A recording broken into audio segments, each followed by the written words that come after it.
Друзья, привет! Сегодняшняя история о том, как важно делать шаги навстречу своей мечте, и как я благодаря этому, несмотря на некоторые препятствия, смогла поменять свою неперспективную профессию на профессию своей мечты. Несколько лет назад я очень захотела сменить профессию и стать переводчиком-синхронистом. Для этого я пошла учиться на годовой и очень интенсивный курс по синхронному переводу в родной лингвистический университет. Курс был, вдобавок ко всему, довольно дорогой. У меня вообще изначально было денег только на первый семестр, и я уже по ходу зарабатывала на второй. И в нашей группе было несколько очень мотивированных, с горящими глазами, талантливых, мечтающих стать синхронистами молодых людей. И вот мы добросовестно весь год отучились. Все, опять же, очень мечтали о смене профессии. И после этого года мы разошлись в разные стороны. У меня ситуация вкратце была такая. Я с лета по зиму максимально решила себя отдавать поиску своего места под солнцем на фриланс-рынке синхронного перевода. У меня была возможность как-то варьировать свой график, и я решила минимально работать на своей текущей осязаемой работе и максимально пытаться как-то получить заказы на перевод. Я рассылала бесчисленное количество резюме, я стучалась во все двери, я использовала все доступные мне рычаги. Они были малочисленные, но все, что было, я использовала. Я делала все от меня зависящее. Прошло полгода, и результатом моих стараний, несмотря на весь мой пыл, был абсолютный ноль. Абсолютный. За полгода мне не удалось ни разу ничего попереводить. В итоге я села и очень трезво, практично рассудила. К себе у меня претензий нет. Я сделала, все, что могла. Не судьба, не получается. Я не хочу сидеть сложа руки и, сложа руки, ждать скорее у моря погоды. То есть я и не перевожу, и не занимаюсь своей реальной работой. Я в таком подвешенном состоянии. Я этого не хочу. Если у меня не получается, что поделать? Нужно смириться и просто работать полноценно на своей реальной работе. И я так и сделала. Собственно, довольно я так все это легко отпустила, потому что, опять же, претензий к себе у меня не было. Я сделала все. Прошло полгода. Еще полгода. С зимы по осень. Я тогда, в числе прочего, 2 раза в неделю по офисным часам преподавала корпоративный английский в одной компании. Все у меня было налажено, все работало как по маслу. И, опять же, я была совершенно свободна от каких-то сожалений. Все было отлично. И тут вдруг, нежданно, негаданно, неожиданно, после года кромешного переводческого нуля поперло. Мне стали прилетать заказы. Сначала очень маленькие, очень редкие, но они стали прилетать. Я сразу же забыла о своей непереводческой судьбе, потому что я все еще мечтала быть переводчиком. И я решила, что раз жизнь вдруг начала мне посылать эти возможности, я должна делать что? Я должна по максимуму все эти возможности, конечно же, использовать. И уж тем более это было понятно мне, человеку, который год стучался в закрытые двери. Абсолютно бессмысленно. И все было не так просто, потому что иногда эти заказы, они хорошо интегрировались в мою неделю, ничего не нарушали. Но иногда они попадали на мои офисные вторники, четверги. И передо мной стоял выбор. Либо отказываться от перевода, потому что у меня день занят моими занятиями, полностью я занята. Либо как-то пытаться раскидывать мои занятия, переносить их на другие дни, пытаться искать какие-то альтернативы. При этом я понимала, что это, конечно, неизбежно влечет за собой нарушение планов моих студентов. Хотя, надо сказать, не очень большое, потому что они все-таки занимались в рабочие часы. Я человек совестливый, тогда была еще гораздо более совестливой. И такие ситуации были для меня ужаснейшими. Я просто ненавидела вот так вот вносить хаос, вносить смуту, понимать, что я все-таки нарушаю планы людей. Они занимались в рабочее время, но у них какая-то была система часов и времени, когда они после занятий уходили с работы. Все было не так просто. Мне это все было крайне неловко, крайне неудобно. Мне приходилось это делать через себя. Я это делала через силу, но я это делала. Потому что в самом начале, когда стали прилетать заказы, я тоже, опять же, села, все проанализировала четко, и я дала себе действительно установку. Установку такую. моя текущая работа, она именно что текущая. Я считаю ее неперспективной. Перевод – это по-прежнему моя мечта. Это тот самый заветный журавль. Я хочу дать этому шанс. И пусть мне будет неудобно, неловко, совесть, угрызение, сомнение, ужасно неудобно все эти 6 занятий, допустим, раскидывать. Очень неудобно. Но я буду это делать, потому что я хочу дать этому шанс.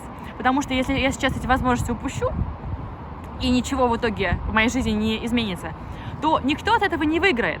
У меня просто будет какая-то во мне горечь, сожаление. Это, конечно же, будет отражаться на окружающих, и всем будет не очень хорошо. Я хочу дать всему этому шанс, когда вдруг, неожиданно, после года простоя, жизнь начала мне эти шансы давать. В итоге, несколько раз я так переносила занятия, а потом уже переводов стало все больше и больше, все интенсивнее и интенсивнее, потому что стоит только начать. Потом это уже как динамо-машина раскручивается, и ты попадаешь в эту, так сказать, обойму. В итоге уже совмещать было совершенно невозможно. Я уволилась из той компании, но все произошло очень органично, мы расстались по-дружески. И получается, что все было не зря, потому что сейчас у меня много разнообразной, очень интересной работы, иногда даже больше, чем нужно. И все мои профессиональные мечты сбылись. То есть я реализовалась, как и хотела. Еще раз, это все было не зря. Когда мы учились на том курсе синхронного перевода, у нас была в группе одна девушка, очень талантливая, с очень идиоматичным английским, тоже, конечно же, мечтающая быть синхронистом. И вот когда у меня начались эти заказы, редкие, маленькие, я как-то стала 2 или 3 раза это было, предлагать их ей. Я не помню почему, то ли себе в пару, то ли еще как-то, не помню, неважно. Она в тот момент преподавала активно и совершенно тоже не была в переводческой обойме. У нее была ситуация даже, пожалуй, хуже, чем у меня. То есть у нее вообще тоже не было никаких заказов. И у нас с ней были такие длинные переписки. Я писала ей: хочешь попереводить в такой-то день, в такое-то время? Она мне отвечала: ох, ну, я бы, конечно, хотела, но у меня занятия, не могу, неудобно. А надо сказать, что, как я считала своих коллег, которые мне подкидывали редкие первые заказы, своими ангелами-хранителями, так вообще-то я думала, что и для нее я являюсь ангелом-хранителем. Потому что в такой ситуации, когда у тебя ничего нет, и человек, когда тебе что-то предлагает, это огромное счастье, огромная удача, и за это нужно быть очень благодарным. Я зачем-то пыталась ее убедить и мотивировать. Я ей говорила: ну раскидай свои занятия, ну перенеси, ну как-то выкрутись. Ой, я бы абстрактно бы гипотетически хотела, но в реальности нет. У меня то, у меня сё. Я говорила: ё-моё, ну ты можешь в конце концов заболеть один день. Потому что я знала, что стоит ей начать, она сразу вспомнит о том, как это круто, и у нее у самой уже свой уровень переводческой мотивации изменится. И все в ее жизни после этого изменится. А еще раз, здесь главное начать. Потом оно само уже подтягивает все остальное. В итоге вот это вот ой, нет, она тянула, и в итоге отказывалась. Ну, я ей предложила так 1 раз, 2, 3, и в итоге перестала предлагать. И в этот момент ко мне пришла очень отчетливая мысль. Я подумала: вот пройдет 20-30 лет, и она будет рассказывать своим знакомым, детям, внукам, что вот в молодости я мечтала стать синхронистом, но не получилось, не судьба. И все будут ее слушать с состраданием, так сказать, с участием, поддакивать, кивать и соглашаться, что ну да, не судьба, что поделать.